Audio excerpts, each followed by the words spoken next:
Alright guys, welcome back to the Celestial Invitational. I'm D2, with me is Monk.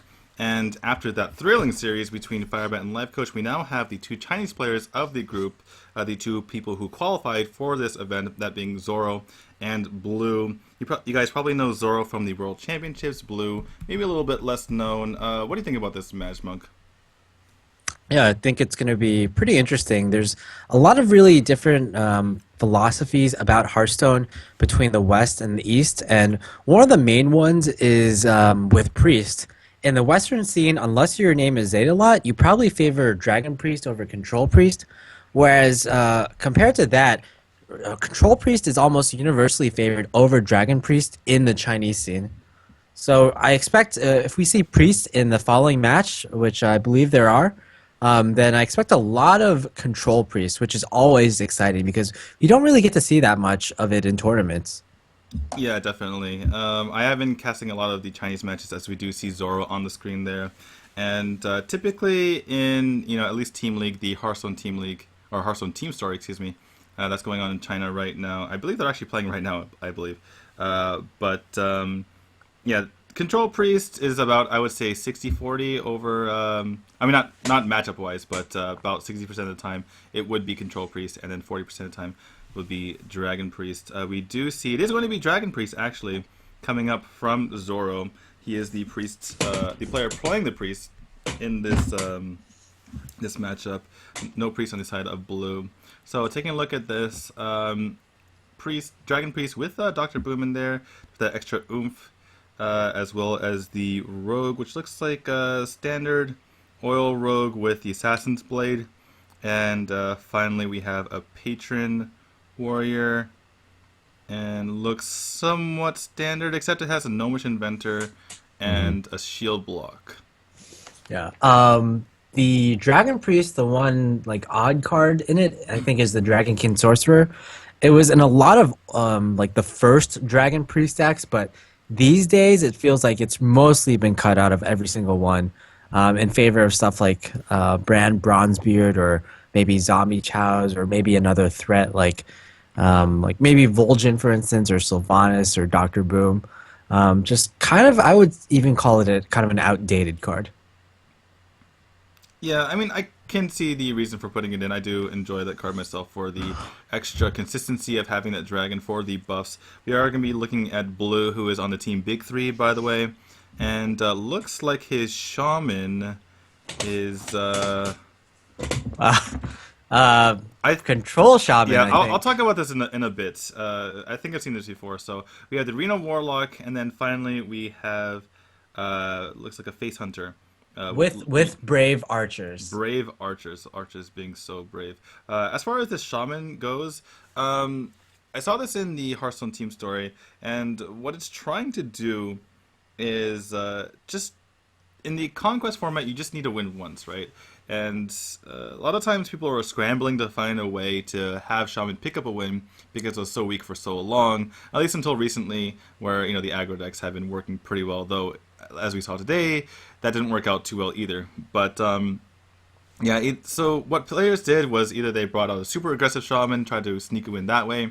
Maybe they put Kazan in their decks to try to get a free, freeze mage win.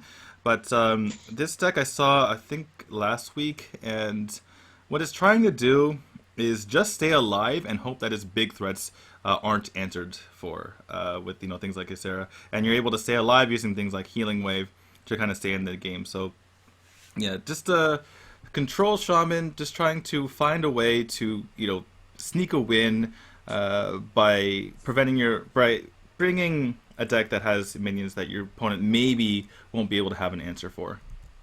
Yeah, we saw in the last match at least, Shaman did really struggle to get wins back there. So it might not be too much of a stretch where like you just build your Shaman deck to only counter one specific deck. And it looks like this deck in particular, it's going to counter maybe Priest and Warrior, just a lot of the big control decks.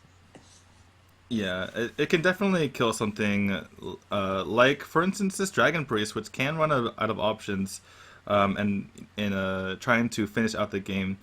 Obviously the Dragon Priest is not a very good matchup against the Control Warrior, for instance. So it'll be interesting to see how this matchup goes, especially because the Control Shaman complete polar opposite from the Face Hunter that he's playing as well as, and then you have also thrown under the Reno lock. So just kind of all over the place with these decks. We have 6 different decks in this particular matchup, which isn't too surprising actually, given that they had to play all 9 decks throughout 9 classes, excuse me, throughout this round robin. Both players are in studio, by the way, as you can see, and it looks like we're going to be getting into game one. Zoro with that Patron Warrior, Blue with his Reno lock. Yeah. I definitely like that Zoro is bringing the Patron Warrior here. Generally, when I was researching all the Chinese players who qualified for BlizzCon, I saw that they all like to play Patron Warrior. They kind of played like this show match in China after they qualified for BlizzCon. Do you know what I'm talking about, D2? I think it was a training camp kind of thing, wasn't Yeah, it? training camp with like all the Koreans and some Taiwanese players as well. And in those matches, they pretty much all brought Patron Warrior. So it definitely seems like they really respect the deck, and it's showing that right now where Zoro, he's bringing Patron Warrior yet again. We've also, like, even though it's not been very popular on ladder, we've seen Patron Warrior very heavily represented in tournaments. Osaka, who won BlizzCon, he brought Patron Warrior to his lineup. Purple, who won DreamHack just last week, just over this weekend actually, he brought Patron Warrior in his lineup. So it's still a very strong tournament deck. Yeah, absolutely. Strong in tournaments and strong on ladder as well. I mean, I was able to get Legend with Patron Warrior this year as well. So if you ever want to climb the ladder, guys, just go back to Patron. It's still pretty good. But interesting matchup we see so far.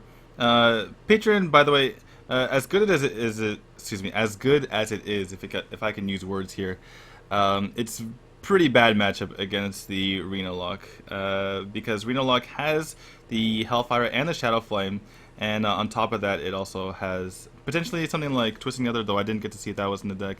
But on top of that, they have massive healing. So if ever you kind of push for damage with the Patron Warrior, just trying to YOLO it, go all in, and hopefully your opponent doesn't have an answer. Even if they don't have an answer, they probably have Reno. So yeah, it's a pretty tough matchup all around for the Patron Warrior here. Yeah. Well, what usually happens when, let's say, you get a board of patrons and then it gets hellfired? If the patron warrior goes for a second round of patrons, what options does the Reno Warlock have to clear the second wave off? Well, they have the Shadow Flame. They also have. I mean, they can also sometimes take the options that Control Warrior has to do here and there, which is to just kind of deal with a piecemeal. Owl, Dark Bomb, do stuff like that. Maybe put a big guy on the board. I mean, the Patron Warrior doesn't always have the ability to keep, refilling their Patron board. And it certainly doesn't have the ability, and sometimes it doesn't have the ability to use charge as well. And part of the reason why the old patron was so good at making new patrons was because of the ability to charge into new things, whereas that isn't the case right now. So you really have to use things out of hand in order to remake your patrons, and sometimes you just run out of resources to be able to just do that. Zoro's has a Inquisitive. pretty tough decision ahead of him. I think he's definitely eyeing the patron in his hand, but I think you do it. I mean, we see that Blue has Hellfire, but I mean, it's pretty hard to win this matchup without taking some sort of risk, and I feel like you get the patrons out as fast as possible and hope he doesn't have one of the two AoEs that he might have. But looks like he's yeah, gonna go for probably Battle Rage. this is kind of the more sustainable play, and it also still puts a threat on the field. Maybe Zoro's thinking, Mm. hey, like this Frothing Berserker is going to be 3 health. Maybe I can bait out the Hellfire here. Yeah, really good point there. I mean, Blue, he could look at this and see a huge threat on the board and go for that Hellfire here. Sorry about the lag again, guys. We are piggybacking on the Chinese stream, off Tiddler's stream in particular, so sometimes we have these lag spikes.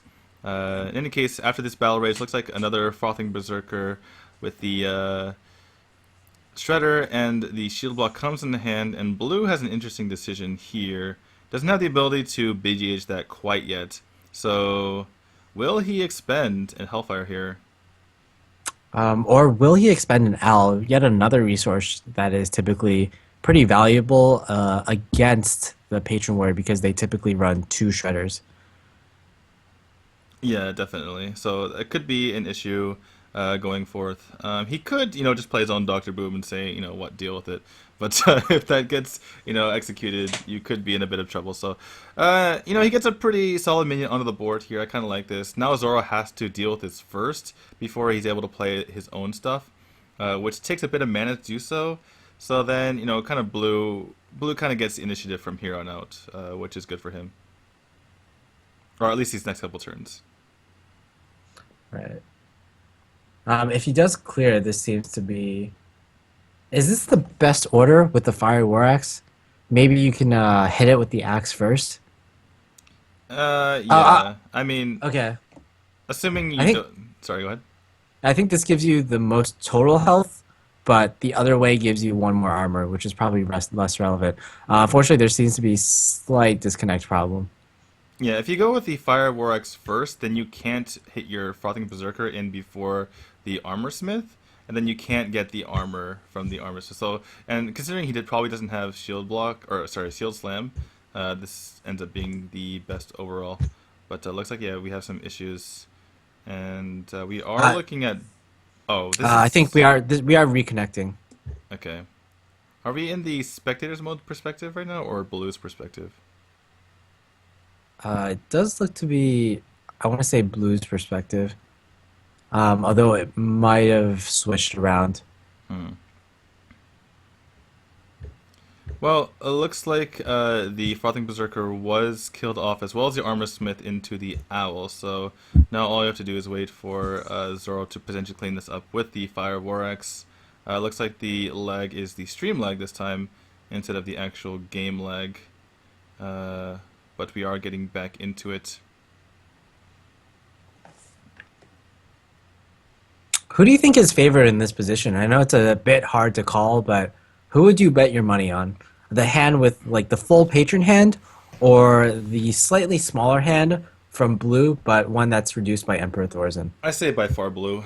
I say by far the Arena luck. It's just, I mean, they're kind of in a neutral spot, right? Maybe, maybe the patrons had a slightly better start, but it doesn't really matter in the grand scheme of things because Blue is in no danger of dying anytime soon. He's not in any immediate danger, and his deck is just has a far superior matchup in this situation. So. So I think what happened was Zoro lagged out and he didn't get to finish his turn. Otherwise, he definitely would have cleared the Sylvanas and he would have played minions on the board.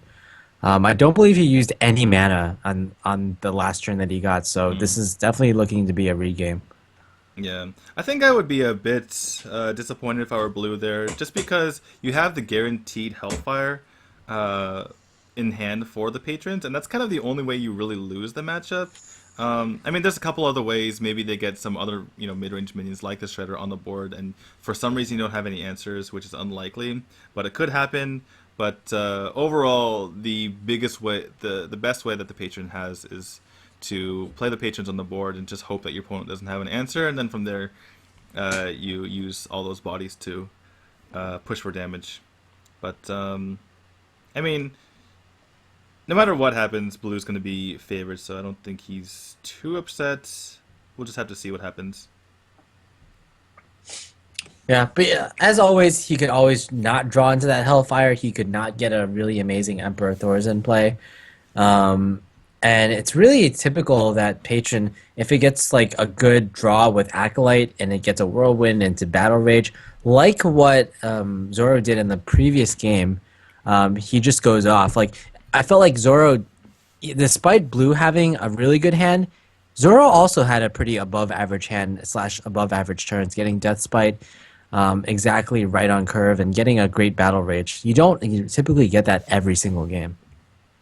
Yeah, so like you said, I mean, pretty decent spots for them as far as what they're able to accomplish up to that point. And in that situation, I think the favorite deck does win. Um, but yeah, we will see if they're able to address those issues. If you guys are wondering, I do not know who the caster is now on the left side. They cycled through. Actually, I believe the guy in the middle was on the left earlier. He was in BlizzCon last year, right? I believe. Oh yeah, he does look pretty familiar. Um, Or we just might be being racist here. no, I'm pretty sure he has a distinct face. But then, yeah, after that we had Fualver, and then after that we had Tom. So um, looks like they're having players come in and help cast with the Chinese stream. Maybe they can have Kalenta go up there as well. I believe I received information that only life coach Firebat, Dog, and Tice didn't make the trip to China. Everyone else did, that being Kalento, Eloise, Surrender, and Tom 60229. We obviously saw Tom on the screen earlier, so that'd be kind of fun Yeah. if we saw Kalento on screen. Right. So for most of them, it's kind of like a hop and a skip away from China. Just Kalento, it's kind of a far trip, especially for a Ukrainian. Although I do believe he got a pretty long visa the last time he was in China. Maybe that long visa is still going, and he's just kind of like he just goes back there. He never left He basically. never left China. um, that would be pretty funny. In any case, while we're waiting, we might as well update you guys. If you are not caught up, if you just arrived to the stream, the rules for this is that we have a four-man group, that being Firebat, Zoro, Life Coach, and Blue, and we play a round robin, and they have to bring all nine classes, right? So if they have three classes for one match, they can't use any of those three classes for the next match, and it resulted in some really interesting games, particularly when Life Coach had to play the aggressive Shaman in the last match. We are on series number 4, so we're halfway through the day, and after Zoro versus Blue here, we have Firebat versus Blue in the next match, and rounding out our day will be Zoro versus Life Coach. Yeah, so still pretty good matches along the way. This is the only match that doesn't feature a popular Western player, either Firebat or a life coach.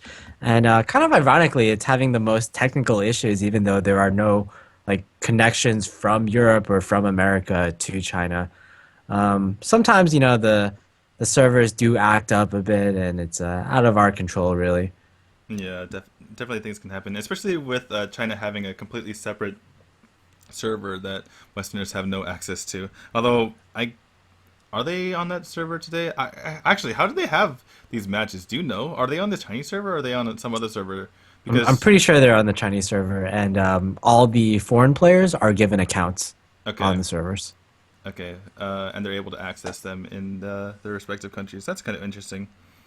Um, yeah, so it'll be interesting to see in the coming days as well to see how the rest of the players do.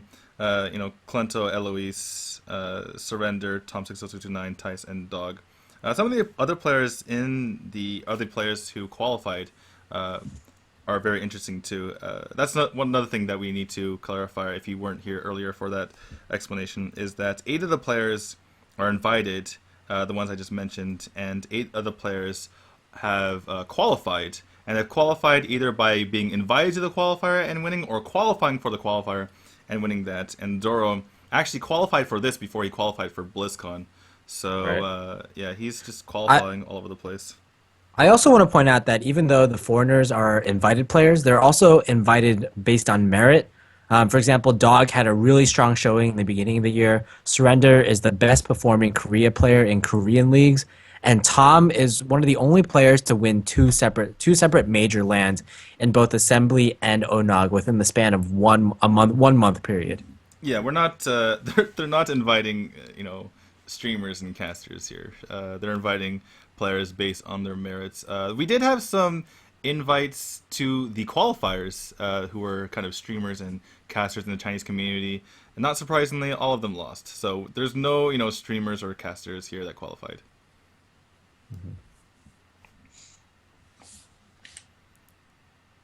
All right, unfortunately, still a bit of lag here. Although I will say, do you think this hand from blue is better or worse than the one last time? I think it's a bit worse just by considering the Hellfire alone. Um, you just want that just like right now he's just kind of vulnerable, right? I don't think he's going to play. I don't think he's going to tap here. He's either going to play the Imp King boss or the Twilight Drake goes with the Imp King boss. He's going to be playing out his minions from now on, but he's not going to be tapping because that wouldn't make much sense. He wants to kind of gain control of the board, but he's it's just kind of vulnerable, right? You don't have the ability to deal with any patrons that might be coming out. But that said, as long as nothing crazy comes out from your opponent, you should be okay. Yeah, it's interesting that you say this hand is better because the other hand, even though it had a lot of answers, it didn't really have a lot of minions he could play. Although he was able to coin out a Reno or coin out an Emperor Thorazane on turn 5. But I guess it just doesn't really matter as much in the matchup. Yeah, you definitely want those answers to be able to deal with your opponent's threats. Oh, Um, never mind. but I yeah, spoke too soon. there's the Emperor. He's able to get this pretty big Drake out here. 4/9 is about as big as you can reasonably expect, and yeah, it gets the probably the coin Thorison next turn, which will lead to some pretty powerful turns coming up. Zoro has basically nothing to do here other Yeah. than maybe execute. Yeah, Um, even though I would say Blue's hand is either slightly worse or comparable to his hand in the last game, I think Zoro's hand is significantly worse. He's not going to be able to get a really good battle rage until maybe turn 7 or so. Yeah, so I think this is honestly pretty fair because both of them had good hands last game, and this game Blue doesn't have any answers, but he has his own threats. So overall, I think Blue probably had the advantage in either game. Definitely has the advantage in this game, and yeah, we will see how this plays out. But Zoro obviously not too happy. Keep in mind, both of these players lost 3 games to 1 in their initial match against Firebat and Life Coach respectively. So they really want to get a win here. Particularly Zoro, he's a prideful guy, got to BlizzCon and everything. And so to see him kind of, really struggling right here is kind of hard to look at. Are you surprised there with no Emperor here on this turn? It kind of makes sense. You're playing on curve, quote unquote. Obviously, Thorison helps you play even more on curve. You can go Thorison to Doctor Boom or something like that. But this kind of guarantees that your guys stay on the board. I mean, maybe Zoro uses a 6-man execute, but that's all. And so Blue's likely looking at an uncontested 4/9 plus double 5/5s next turn. So I think it kind of makes sense from that perspective. Yeah, kind of. This hurts a lot for Zoro because he was able to do this play last turn, but now he's just taking an extra 4 damage. Maybe he wanted to take the extra damage though, considering that battle rage. Well, yeah, that's actually a pretty good point. But definitely doesn't want to be taking all this damage, unfortunately. Yeah, Blue, maybe it's going a little overboard, perhaps. yeah, Blue looks like he's not gonna even need the Reno Jackson, maybe for BM, but other than that, it's looking pretty one-sided here. I mean, Yeah. this Doctor Boom does do some stuff, so there is that. But I mean, I'm pretty sure a BGH is on the other end of this mortal coil. yeah, just a delayed BGH, right? That's obviously his battle cry. But I mean, worst case scenario, he can just Siphon Soul and then hit face for another 10. It's pretty good. Oh, well, Or pretty bad boom bots, I would have to say. yeah, you can also play your own Doctor Boom. You're not in danger of dying. Yeah, he's like, I'm going face no matter what. I don't know if I'm going to answer this. I don't know if I'm going to play my own threat, but I know that I'm going face. I think I like clearing the Doctor Boom here. It's less vulnerable to your opponent's BGH, and it just feels like your board is probably strong enough to deal with whatever your opponent can bring. Yeah, You're also, I guess, maybe playing a bit around Brawl, which you don't know your opponent has or doesn't have. yeah.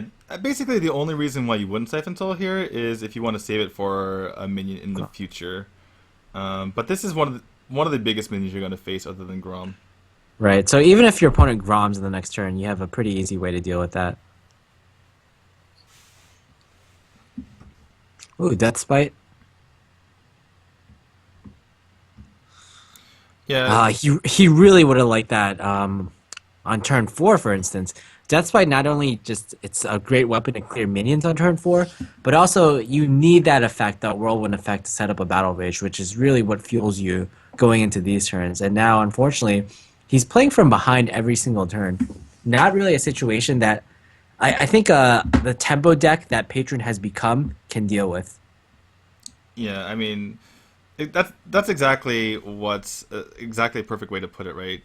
Tempo, or sorry, Patron has become a tempo deck. So to be this far behind in tempo against a deck that's supposed to be playing defensively, but given the time they can play their bombs, it's just a horrible position. He doesn't really have the time to play the Despite here to set up future turns. He just has to kind of go for this play, which I don't know what that accomplishes, but it's something, I guess. And yeah, it's gonna have to just face tank this. Doesn't have the Menji even hero power here, and I believe that's game with the Jiraxis. Yep. Yeah. Funny thing here, Jiraxis for lethal.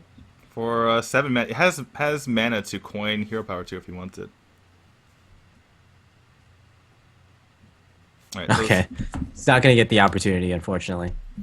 so yeah, concede comes out of Zoro before he can be finished off. That's going to be 1-0 for blue. Not too surprising considering that matchup. He does have remaining though his kind of bizarre control shaman, as well as his face hunter, and Zoro has remaining his warrior, rogue, and priest. So Yeah. I'm definitely most excited to see that mid-range shaman. And yeah, I think I'm going to get my wish here. yep, it comes out, and importantly, Harrison Jones comes out, which can I think yeah, he was. I was like, how do you throw that away against a patron warrior? But Yeah, pretty he expensive didn't hand really though. put, he probably didn't put much thought into that. He's like, oh, Harrison Jones, I guess I just have to keep it here and now. Yeah, Shaman does have a reasonable job or reasonable chance against Patron, even without this Harrison Jones, just because it has Lightning Storm, one of the ways that you can actually clear patrons.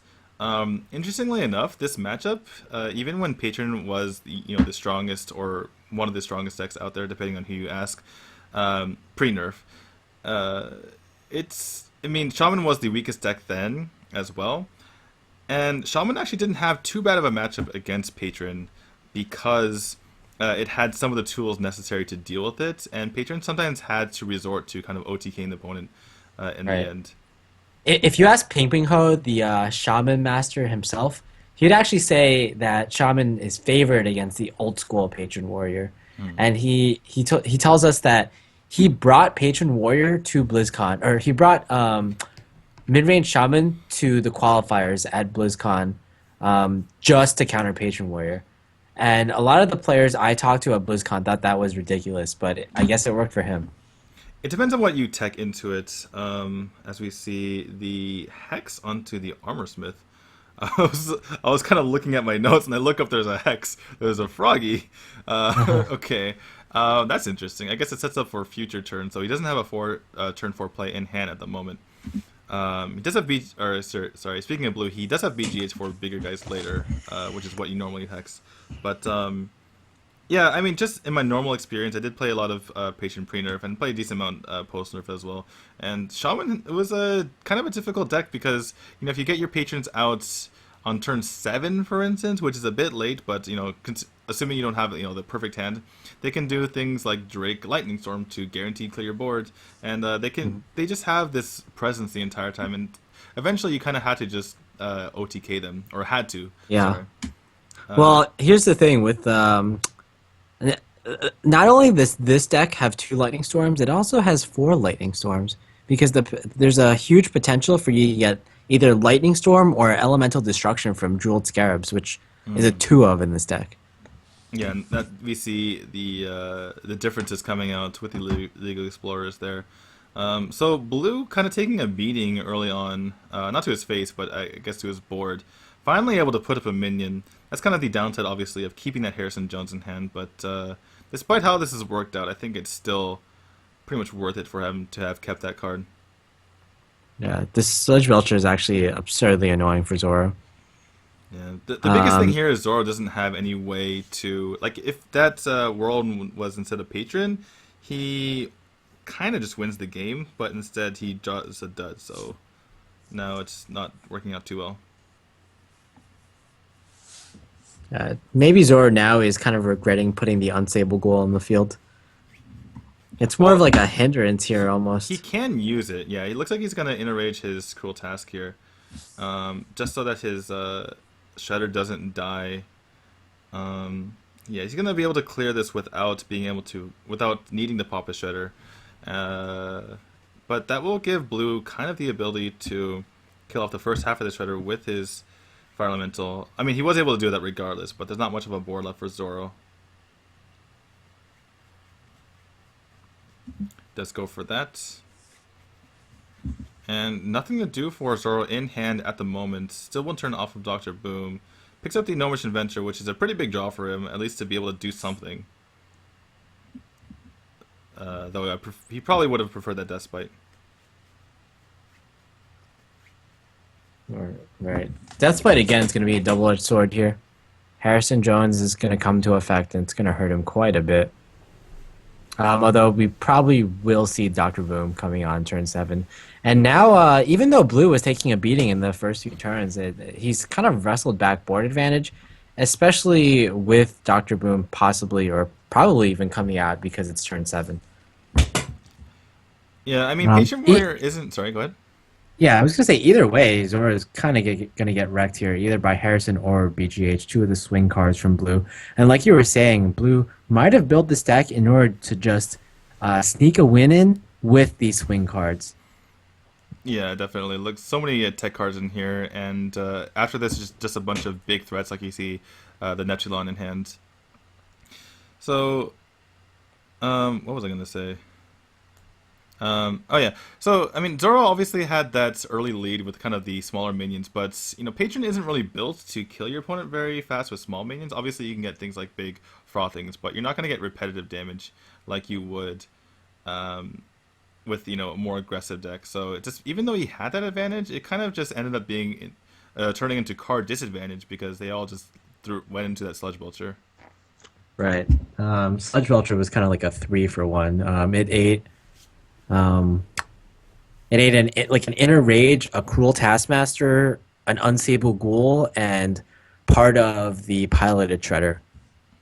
It Yeah, was crazy sick value. yeah, the Shredder ended up getting kind of finished off by the Fire Elemental anyway, but even the damage on the Armor Smith was pretty annoying. Um, I mean, Zoro's sitting there at 44 health, but yeah, looking like it's an uphill battle for him somehow.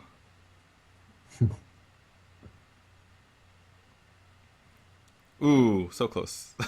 That Boombot was so close to being a hero, but unfortunately not. So yeah, Blue's just gonna fill up the board here. There's almost certainly no Brawl in Zoro's deck. Though I've seen Brawls in Chinese Patron Warriors before. Did you catch it by the way? By any chance? Catch what? If there's a Brawl and Brawl somehow. oh no, I didn't, but I don't believe there's one because it probably would have stuck out. Mm. Yeah, these days I think because Patron is such a tempo deck, it's much less likely for there to be a brawl. I think brawl in previous Warriors, where Patron Warrior was kind of like a common deck, was in there just to like kind of stall for time, especially against Handlock, sometimes against Druid as well, where you could just like stall until you got the combo and win from there. Whereas these days it's more of I need to take control of the board early, I need to keep control of the board, and I need to win with that. Yeah. Which doesn't really fall into the game plan if you add Brawl into the deck. Wow, that card quality off of the Neptulon is pretty good. Uh, so yeah, Blue is really taking control of the game now. Zoro has nothing to deal with this Neptulon in hand. Not to mention the double Ol Murkai and Murloc Knight that Blue got off of that. The Colette Oracle probably a dead card. Doesn't want to be giving his opponent cards anytime soon. But other than that, that is huge card value. And on top of that, he even has the healing wave if he ever gets in trouble. So this is looking really really bad for Zoro. Yeah, it's kind of not so slow of a death here, even though he's at essentially 50 HP. He's gonna die over the course of 3 turns, I want to say. I mean, there's a 9 attack creature on the field. Yeah, exactly. I wonder if Blue even totems here. I don't think he even totems, honestly. Just you don't even want your board to get filled. Surprised he attacked instead of committing to something like or thinking about whether he wanted to defend Vargas. But it doesn't really That's matter. Just play the old that's Merc, I suppose. that's definitely bad placement, right? He could have gotten two more damage in, or did he really want to activate his healing totem that much? Um, yeah, at the very least, I would put it on the left side, right? Just to have two things that Right. you can hop. But yeah, at this point, maybe he's an autopilot. Maybe I mean, it could be the case that we saw him kind of concede really quickly against Life Coach earlier, so maybe he's just kind of going through the motions and just playing. In this particular game, he's more or less won already, so maybe he's just like, whatever. This seems like a good place. I can't really Yeah, see it's any tactical reason for putting it there. right. It's yeah, like you said, honestly, Zoro really no chance of winning. If it were the old patron against this type of board, I'd be like, okay, Blue, you have to like play pretty carefully, or you're just gonna lose to good old War Song, Frothing Berserker, Whirlwind, Unstable Ghoul, Grim Patron, that kind of combo. Yep. Look, sorry for again for a bit of a pause here as we kind of get through it together. The stream and us. Anyway, so Zoro really nothing to do. Just gonna armor pass. It's basically as we see these here come in the hand, and Blue just kind of able to keep hitting the face and eventually get lethal this way. I mean, there isn't any sort of crazy Earthshock his own healing totem lethal, is there? No, it's just too much damage. He might be able to do that next turn though, potentially. Earthshock your own healing totem, hit with Right, and the totem, and then like Murkai or something. But looks like Zoro's finally gonna do something, and it's not gonna be that much. And I believe there's a kind of an off the wall lethal here, right? for With the Earthshock your own totem plus Crackle plus Murkai charging yeah. in. Yeah, so I honestly think it's enough without that kind of lethal, but it would get you like two more damage about. Right, so Earth Shock is just lethal here. Yeah. If you Earth Shock your own healing totem, Oh, he's wait, missing it. Okay. uh, Oh, it's a little disappointing. yeah. You can actually Earthshock Right. your own spell damage totem. Oh, he's gonna do it this. Okay, looks like he found it, but he didn't attack with This is, the. Oh well, I yeah, guess it this works is anyway. just enough. I guess it doesn't matter. Anyway, we wanted to watch the Earthshock on your own totem. That's an old trick with Shaman that you don't really see much very often because you don't see Shaman very often. Right, Uh, and even if you do see Shaman, Earth Shock is a pretty uncommon card. yeah, just so many more aggressive decks these days.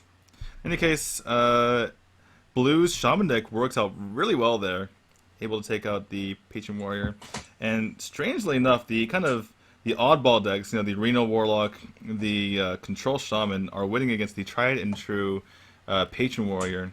It's a new deck. Yeah, It's a new-ish deck, obviously, because since the nerf, it's a bit different. But yeah, not working out too well for Zoro. Gonna switch it up. Gonna go with that Priest to kind of pick up a win, any wins he can get, and I'm gonna be right. the Hunter, the Face Hunter for Blue.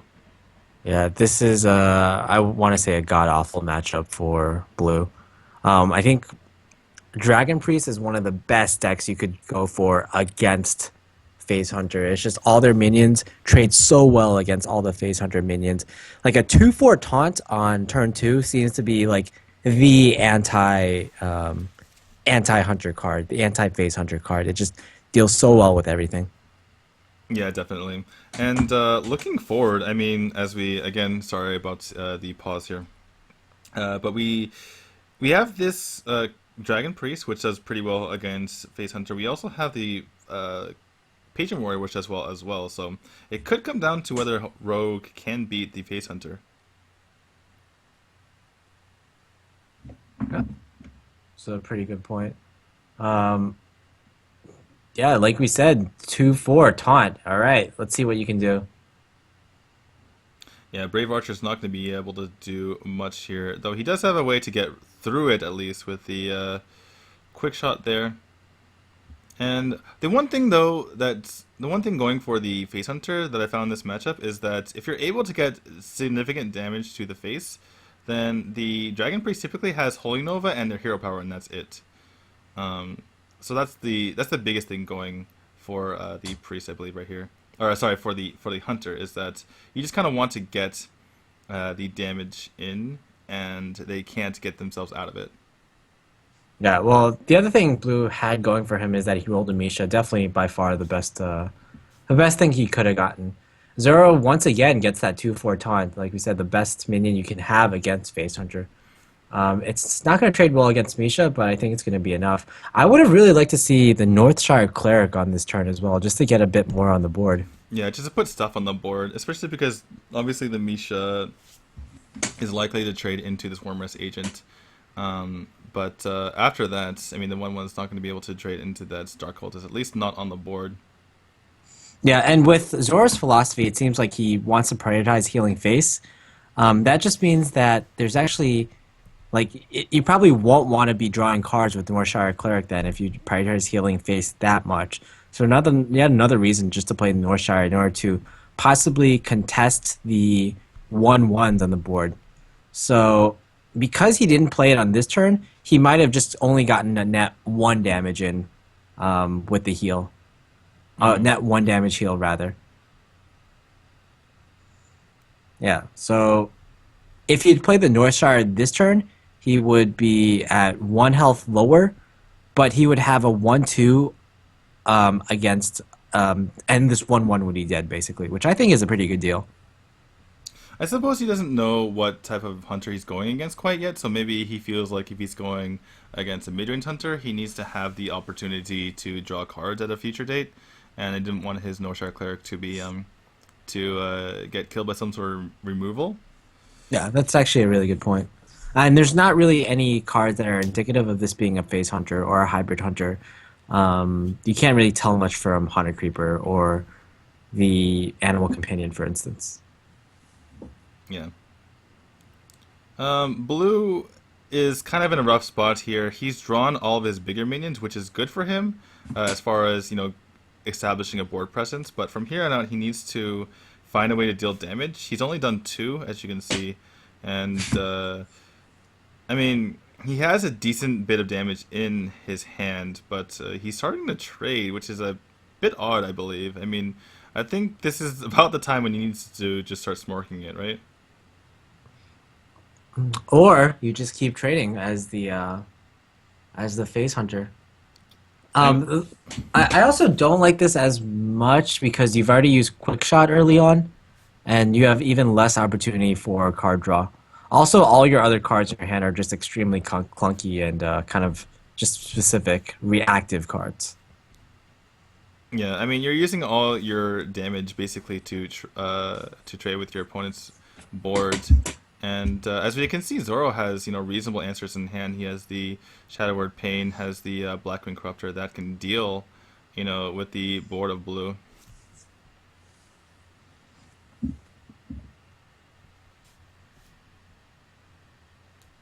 Ooh, another Northshire Cleric. So with this Brave Archer, do you think it's safe to say that this is either a hybrid hunter or a face hunter? I mean, I saw his deck earlier. It topped out at Leroy, Right. so So I mean, from Zoro's perspective. oh right, right, right. I mean, no, it looks like Face Hunter now. Looking Okay. at that, So I think yeah. So Zoro makes the call to play the Northshire Cleric here, whereas I don't think he might have still decided to keep the Northshire if he didn't see the indication of like it's definitely face hunter or a face-ish type of hunter. yeah. Now he's not as worried as much about getting value out of these cards. Do you think Blue will trade here? I hope not. I mean, he's been trading the entire time. I don't think he can. Wow, he traded. I don't think he's ever gonna win doing this. I mean, these guys are doing one damage a turn, so I don't know. Well, North Cabal Shadow Priest. While Shadow Priest can take that Master Swordsmith, That seems pretty good. I mean, it's got a lot of health. It can trade into a lot of things. I mean, Blue's been holding on to that Master Swordsmith just like with his dear life. No, this guy's gonna keep buffing my guys. You will not trade Yeah, into him. this guy's gonna carry me throughout the game. Yeah, I don't know. I don't see how you can win this match with the amount of trading that Blue is doing. It's just kind of insane to me. Zoro has his hand on his head. He just needs to get wins here. That's why he's as stressed as he is. I think if Zoro was, already one match up, or he'd already won a series, and he was this was 1-1, he'd be playing a lot faster. But he's just like, can I just get a win here, please? That's why you saw him take his time there and decide whether or not he wanted to Shadow Word Pain. Blue with nothing else to do finally anymore. Now he decides to go face, but I think it's a little bit too late. All right, I might have considered just keeping the bow here if just to see if I can draw another trap later on. But well, we see this is not something we don't see every day. Ysera being played on turn 9 against the Face Hunter. I think if you can safely do that against Face Hunter on turn 9, then you're probably in a good position. Yeah, I think you've pretty much already won the game. Ysera is basically a victory cigar here for Zoro. It's not gonna. I mean, I will say though that this is probably one of the best turns you could get. yeah. I mean, this is what I was referring to, right? I mean, even though we've said like Zoro is so far ahead, he's playing the Dragon Priest, he's playing as a Face Hunter, such a good matchup. If Blue just commits to hitting the face, you can get the Priest down pretty far, and they have nothing to do except just their hero power. So as you see right here, I wonder if Zoro will kind of commit to racing his opponent here. Maybe just use the Swordsmith to trade, because if he keeps trading here, I feel like, or if he commits to trading, excuse me, then the game might go on too long and he might eventually lose.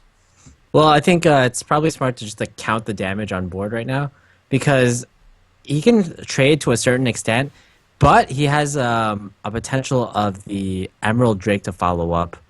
So that just deals like a ton of damage in the next few turns. So I think worst case scenario is if your Master Swordsmith buffs up the Twilight Drake and you think, oh, the Twilight Drake, or rather the Twilight Guardian might get silenced. Then it'll guaranteed have 2 attack plus the 18 attack on board. So that's 23 damage. So I would probably try to attack with one of these minions and trade with my Ysera right now. Looks like he's a little bit concerned about maybe getting something cleared. So goes with the double attack to face. No real risk of him dying, I don't think, because Unleash doesn't really do anything because you have to trade before you play the Unleash to get full value. And looks like Blue's going to go for another one of his quick concedes. I guess it wasn't too quick there. He was dead on board. But yeah, Zoro brings it back one of the games. Now he's only down 2 games to 1. And his priest is cleared.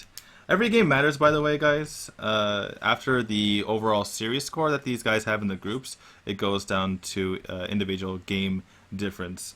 So even if Zoro believes he's going to end up losing 3-2 anyway, it's worth it for him to get as many wins as possible before he goes out.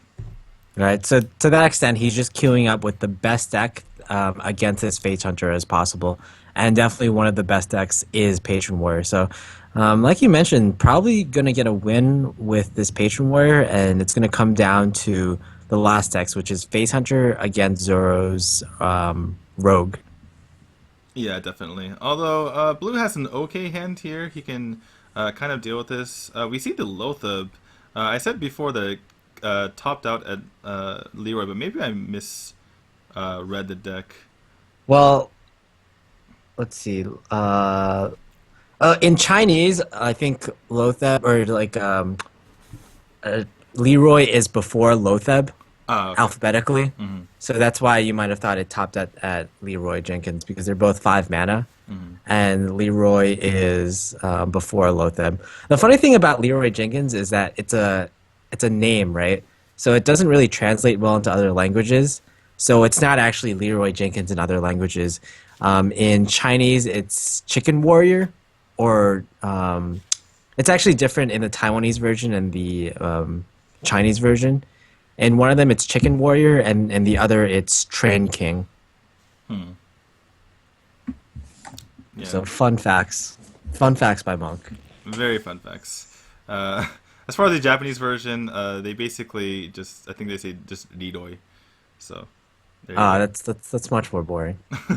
Well, I mean, the Japanese version just came out last month, so they kind of had to make do with what they had as far as transposing some stuff. Especially because a lot of the Japanese players were already familiar with the English names anyway.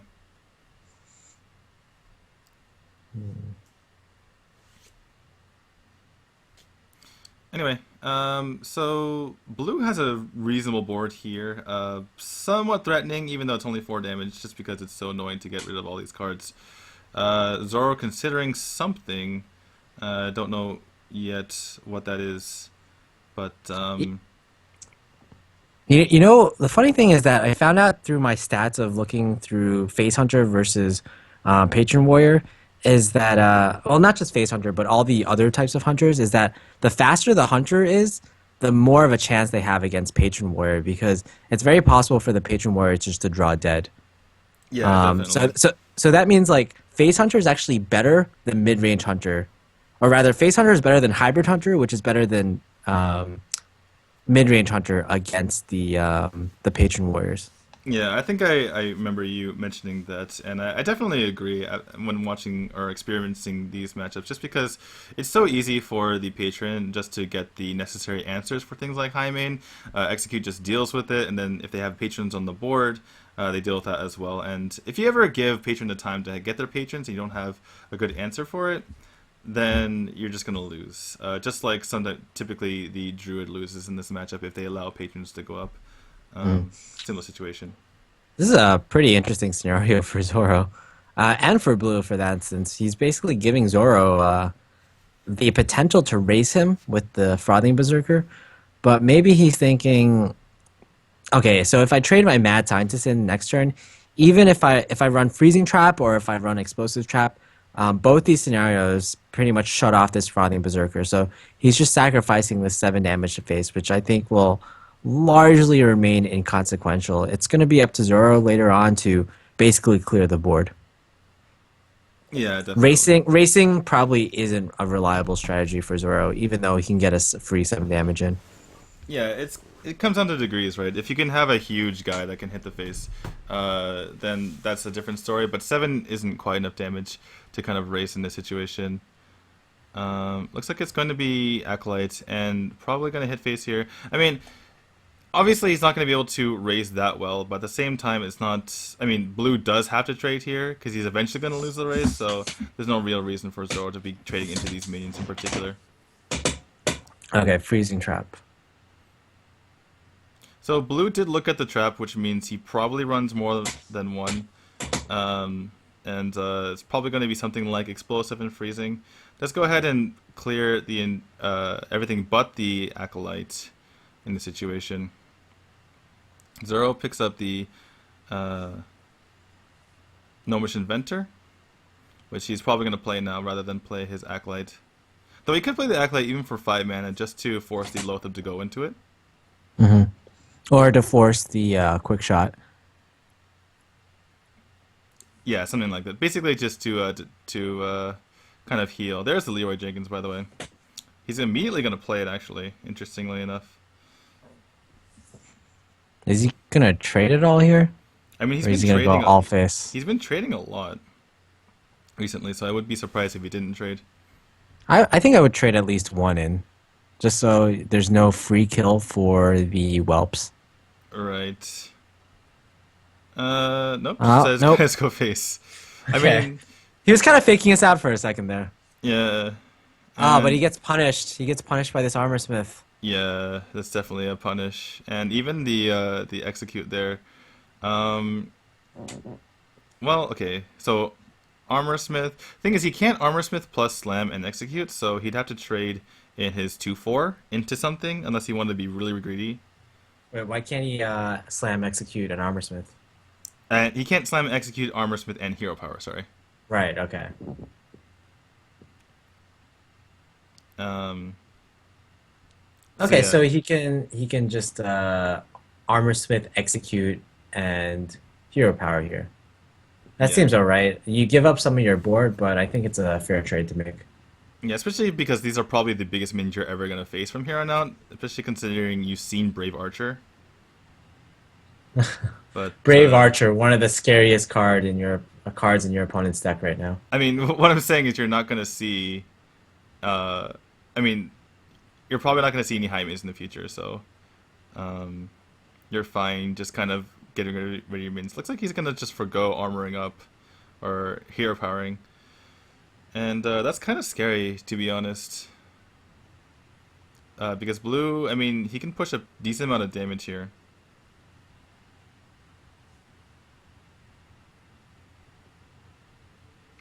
Mm. See, the problem here is you kind of want to use quick shot here to kill off the armor smith, but if you do that, you don't fit in a hero power. So this armor smith on this turn essentially is going to gain Zoro 4 effective health or 4 effective armor because not only is it going to get 2 armor from the quick shot and the minion, but it's also just going to absorb the quick shot. On the other hand, there's actually a possibility that you just trade all 4 of these minions in and use the hero power. But Or you could just go face. yeah, I guess a completely different line of play here. Well, If he just quick shots now, it's kind of a misplay since you don't know if there's any shield slams in this deck. I guess where when you've seen at least one shield block.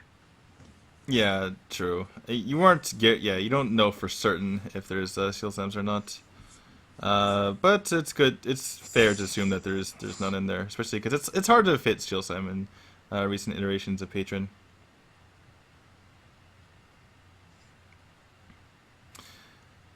Sorry again about the frozen screen here, guys. We are again piggybacking off of the Chinese stream to bring this to you. So sorry about the pockets of lag. I will say that's potentially make this experience a bit worse. But it's going to end up taking care of the armor smith, and yeah, he does pick up a pallet shredder. But other than that, I mean, he doesn't get that much damage to face, which is unfortunate for him.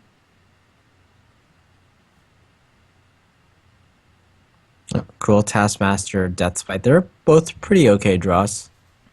Yeah, I think he just goes for the Coach Taskmaster here, though, just so he can fit it in armor up. Um, and And well, not only that, but he has the potential for more Battle Rage draws in future turns by getting more minions on the field. And I think you would expect this Mad Scientist even to go for face here.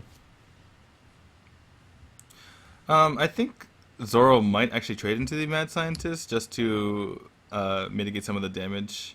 Obviously, hitting the Hound is kind of worth it as well. How many kill commands have we seen this game? Do you know? Uh, Very few, either 0 or 1. Do you remember if Zoro actually kill commanded anything, or rather, if Blue actually kill commanded anything? I remember last game, but all the games are kind of blending in for me at this point. Yeah, there've been quite a few Hunter games here. Yeah.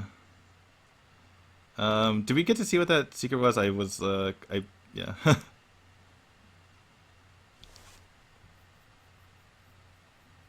Oh. Well, we'll have to find out in the future. In any Well, case, well, sorry. it'll keep up the suspense because we'll find out at the same time that Zoro does. All right, and he pretty much has to find out right now because you can't just sit there. This isn't one of those situations where you can kind of wait and be patient, not proc the trap. You kind of have to proc it right now, Mhm. even if you think it's snakes, or even if you suspect it could be snakes.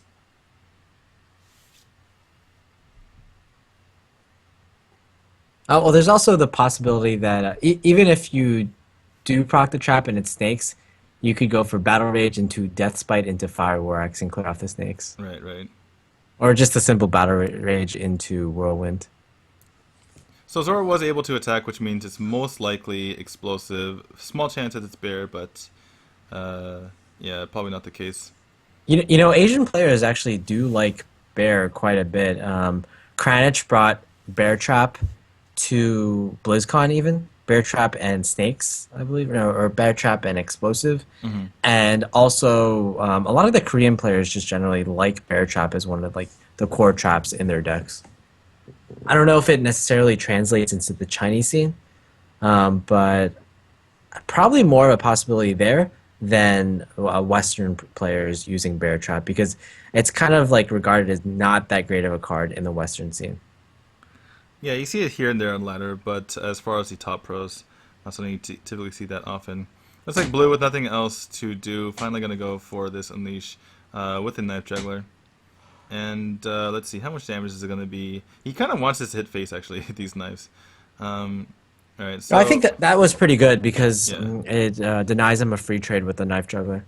yeah, that was actually probably perfect, right? You get one to the face, one to the 2-1, and Zoro at 4 life. Can he? I mean, it's kind of hard for him just to stay alive here. I mean, on board. What can he even do here? I'm not really sure. Um, he can draw for 1 if he wants to go that route. Yeah, it looks like he's going for that because I think he's dead otherwise. Obviously there's a Doomsayer thing, but then you end up giving your opponent a knife as well, which is a problem. Whirlwind to start. It's a really good start. He wishes he had Whirlwind before though, because he could have interraged the knife juggler. Fireworks is not really going to help either. The ordering of these cards is just really poor for Zoro because if he had Fireworks earlier, he could have used Despite plus the Fireworks. If he had the Night Whirlwind earlier, he could have done that earlier as well.